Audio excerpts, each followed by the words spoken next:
A Florida man stole a shopping scooter to go out on a date. A Florida man was caught eating meth-drizzled drawings of the sun. A Florida man wrote his father a pretty scathing obituary. And a Florida man asks to lead a satanic prayer at a high school football game. These are the weird stories for Friday on Weird AF News. They are all from the state of Florida, because on Fridays we do only weird news from Florida. Florida Fridays on Weird AF News. I'm glad you're joining me. I'm Jonesy. Let's get right into it. A Florida man stole a motorized shopping scooter from Walmart. Why? Well, to take his date out on the town. That's right. Nothing beats going out on the town on a Walmart shopping scooter. This is pretty romantic for Florida standards, you know. This occurred in Largo, Florida. A Florida man stole a motorized shopping cart from Walmart, drove it to a local bar to take his lady out on a nice, classy date. It's a good time. Hey, it's an electric vehicle. It's pretty impressive. It's pretty hip to drive an electric vehicle these days. The ladies like a man that gives a damn about the environment. Ooh, daddy, what's that you're driving? It looks like an EV. Oh, you better believe it. It's a Walmart shopping cart. Get in, baby. Yeah, help yourself to some Pringles that I stole. Okay, the incident happened on Thursday. That's a big date night. Security cameras captured footage of Jeffrey Sabel, age 50, taking the motorized cart from the Walmart store and just driving off with it. Just kept going. He headed west, and after the theft was reported, the police found the Walmart shopping scooter outside a sports bar, where they located Jeffrey and his date, Santa Marie, age 32. Naturally, there's a lot of questions here. It's Florida behavior, though, so hard to apply reason to it, but let's give it a go. First of all, if someone shows up to pick you up on a date in a Walmart shopping scooter, you probably don't go, correct? You turn around, you go back in the house. Not Santa Marie. I don't think she's been out in a while, is my point. I'm trying to piece this together. Nobody takes out Santa Marie these days. So anybody showing a little effort, that's going to get somewhere with her. It might be a motorized shopping cart. It might be a golf cart. Hell, you might show up on a tandem skateboard. Does that exist? Now, Santa Marie is very trustworthy and daring. She seems like a fun girl, and I like these qualities. Our man Jeffrey, the Florida man in the story, you got to hand it to him, too. I mean, he doesn't have a car. Probably has his license suspended from so many DUIs, because that seems to be the Florida norm. But he didn't let that stop him from taking a lady out on the town. He thought to himself, there are multiple ways that I can still pick up Santa Marie and get to the bar. Let me think about this. I've seen people on scooters. Okay, yeah, that's a thing.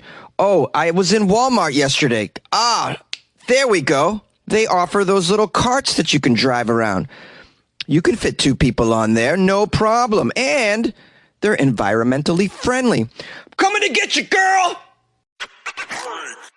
A Florida man was caught eating meth-drizzled drawings of the sun. That's right, meth-drizzled drawings of the sun. I don't know what this means. Very curious. The article starts by saying something very obvious. A lot of weird stuff happens in Florida, guys. Yes, we know. Most of those things tend to involve alcohol, meth, or combinations thereof. Now, this particular story about a creative Florida man is less an indictment of Florida's meth addicts than it's a knock on the county sheriff's male security experts, who apparently noticed that an inmate was receiving some crude hand-drawn images of the sun through the mail for a short time. It obviously, at the beginning, seemed like a very innocent activity, but it turned out this was not okay, because 27-year-old Bay County inmate Florida Daniel Eanes was caught licking these drawings, shoving them into his mouth, eating the paper. Why was he doing that? Why was he literally eating pieces of paper? Well, because they were drenched in meth. Yeah, meth-infused paper. Have you heard of that?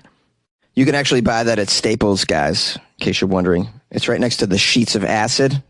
Good stuff. Meet me in aisle 6, guys. Okay, so this guy, Robert, was eating meth-infused paper. There were drawings. Eventually, the corrections officers thought something was amiss because, he was acting pretty high quite often. So they started monitoring his phone calls, and they caught him telling 2 accomplices how to get the meth into the prison past the guards. Yeah, that's what you want to do. You want to send your lady to the prison with drawings of the son from your son. Who's going to say you can't bring in drawings from your child into the prison, right? You're like, I want to put them on my wall. My son drew these. Oh, your son drew them. Why are you licking the sun, sir? We saw you in your cell licking the pages. How do you put meth into paper? How do you put drugs in? I need to Google this now. There are places I would like to take some chemicals. I'm not allowed. Hello, Delta Airlines. Why are you so strict? Yeah, there are creative ways to do this that we don't know about because we're not in prison. But these prisoners are so crafty, man. They figure out ways to get drugs in there, phones in there, weapons in there. Major problem solvers, these peeps. Very, very creative people. We should give them real problems in the real world to solve. They're wasting their skills in there. It's like, hello, we're running out of drinking water. Can you prisoners help? Can you sneak some drinking water onto our planet somehow? I'm sure they could come up with something. The article ends by saying, thank God the police caught him before he drew a picture of a gun and threatened the guards with it. Oh, in other words, a comedy writer is on top of this, who clearly knows nothing about prisoner mentality. You wouldn't draw a picture of a gun. You would draw a picture of Salma Hayek. Hello. A Florida man writes a not-so-flattering obituary about his own father. Lawrence Paff Jr. said he wanted to say the truth about his father when he wrote a searing obituary about him for the Florida Times-Union. And now the newspaper's publisher is investigating how this piece got published. Lawrence wrote the obituary for his father, Lawrence Sr., who died on June 27th at the age of 81 after living a life that his son described as much longer than he deserved. Apparently, Lawrence was a ladies' man, Lawrence Sr., and didn't know how many children he actually had. His son wrote in the obituary, our lovely father is survived by his 3 children. No, 4. Make that 4. Oops, my bad. 5 children. Well, as of 2022, we believe there is one more that we know about, but there could be more. There could be more. Now, the son was asked by the media why he wrote such an indictful obituary about his father. He said he didn't want to lie about who the guy was. He said, I read a lot of obituaries, and a lot of them are very positive, so I'm like, how can I write this in a way that's kind of positive, but not really saying positive things, because there ain't too many positive things. My father really had no redeeming qualities and was incapable of love. He actually wrote that in the obituary as well. His father was abusive, narcissistic, an alcoholic with no redeeming qualities. Wow. This would be bananas if you heard this if you saw this obituary in the paper about your loved one.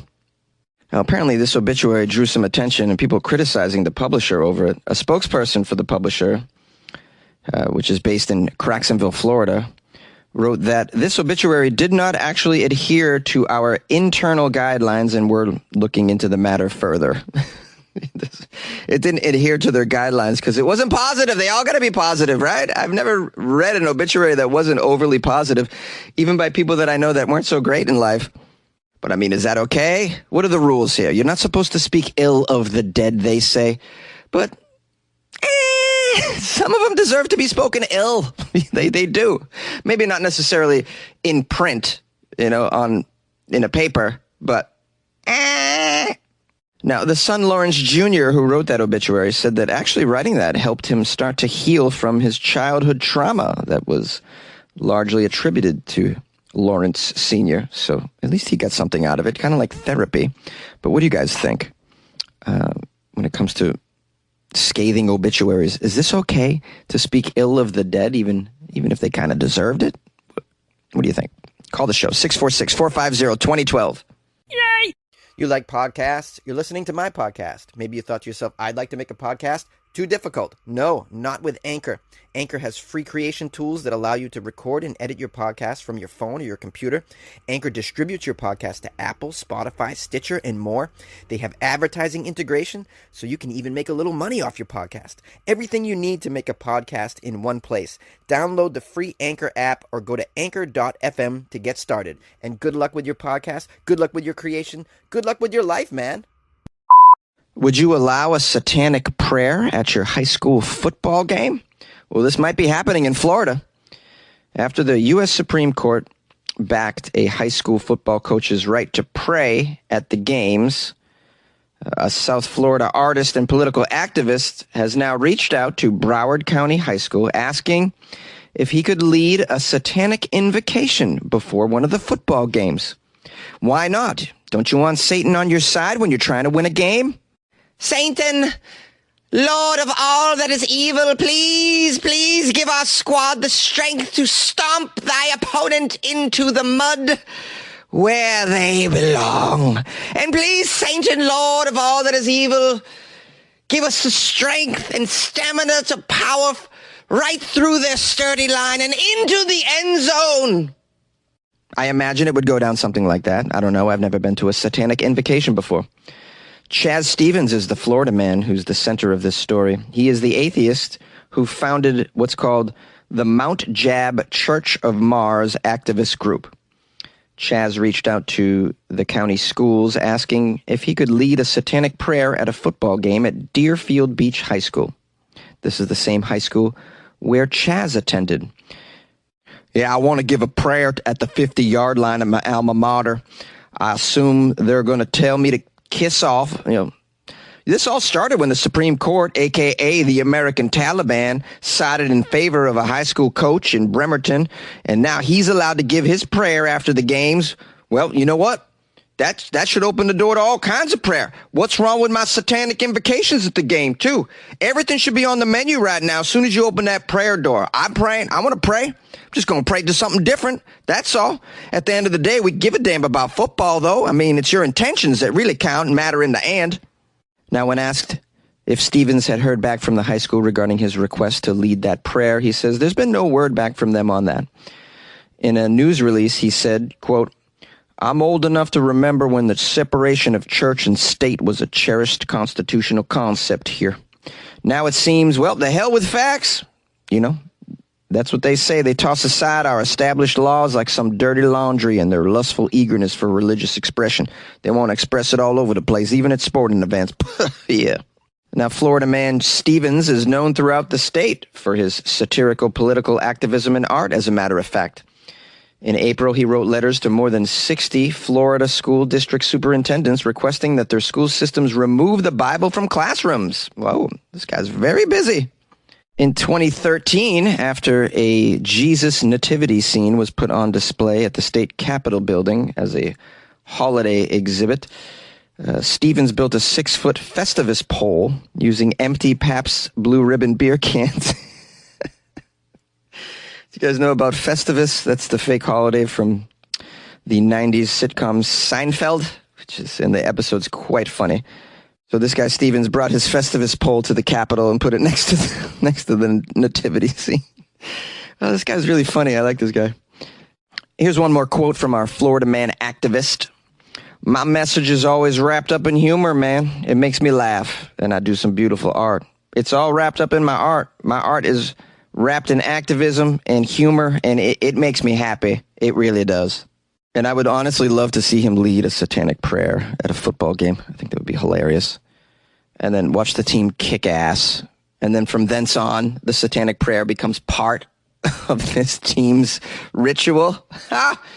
Maybe they sacrifice a goat in overtime. I don't know. I'm just trying to get creative here, guys. Hey, my friends, how you doing? You made it all the way to the outro of this Florida Friday episode. Look at you! Congrats to you. Spending some time with Jonesy today. And listen, I want to thank all of you who sent me Florida articles. That was really sweet of you. It made my job a lot easier and helped me try to make the best Florida Friday episode that we can make together. All right. I did a little search I wanted to find like a funny Walmart song. I think I found something. It's called The Devil Went Down to Walmart by a YouTuber named Nomadic Fanatic, who is pretty popular here, kind of. Got a lot of subscribers. I want to play a little just clip of this song because it's kind of funny. The devil went down to Walmart, that no-good troublemaker. He just took a shit in a fiery pit and Walmart's out of toilet paper. Well, he came across this young man buying every roll. All right, a little silly. It might be for 14-year-olds. Anyways, I thought it was kind of funny. I'm going to play a little piece of it if you want to hear the whole song. It's Nomadic Fanatic on YouTube. It's called the Walmart song, or Devil Went Down to Walmart. Walmart's always very central to Florida shenanigans. Anyways, hope you guys are having a lovely weekend, or you are about to, or you did. And if you'd like to reach out to me, it's funnyjones@gmail.com. If you would like to call the show, 646-450-2012. And if you want to support the show, I have a Patreon where I actually put extra Florida content in the Patreon as well. Visual stuff, like crazy Florida memes, videos, or images, anything that like wouldn't make an audio podcast, I will put in the Patreon. So just some extra weird content in there, if that's your thing, if you want some more. Otherwise, you could just get the good feeling of supporting a guy who records a 5-day-a-week news show in a closet. It's a pretty cool thing to do. That's patreon.com/weirdafnews, or go to weirdafnews.com and click on the link. And lastly, thank you for your time. I appreciate it very much, and we'll see you Monday.